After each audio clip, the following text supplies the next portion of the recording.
Hello everyone, আসসালামু আলাইকুম। কেমন আছেন সবাই? আমি এখন ছাদে চলে আসছি। এগুলো দেখে তো বুঝতেই পারতেছেন, এগুলো হচ্ছে আলুর চিপস। যদি বলেন যে এত অল্প কেন আলুর চিপস, আসলে আমি প্রথমবার বানাইছি তো, তাই বেশি করে বানানোর সাহস পাই নেই।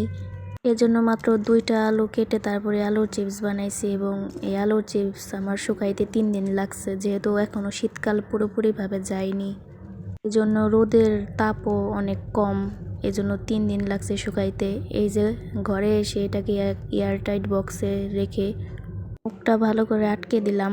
তবে এটা এখন এভাবে থাকবে না, এটাকে এখন নিয়ে ভাজবো।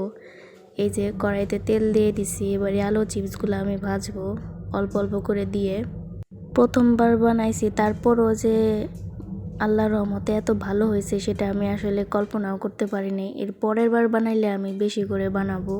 চুলার জাল অল্প করে দিয়ে আমি এগুলোকে ভাজতেছি, একদম পুড়িয়ে ফেলা যাবে না। এর পরের বার যখন বানাবো সেই রেসিপি আপনাদের সাথে আমি শেয়ার করব পুরোটা।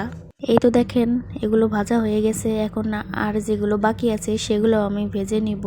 ভেজে তারপরে টেস্ট করব কেমন হয়েছে। যদি ভালো হয় তাহলে সেই প্রসেসে আমি আবার বানাবো। এই তো দেখেন, দেখতে দেখতে এগুলো ভাজা হয়ে গেছে। এবার এগুলোকে আমি তুলে নিব।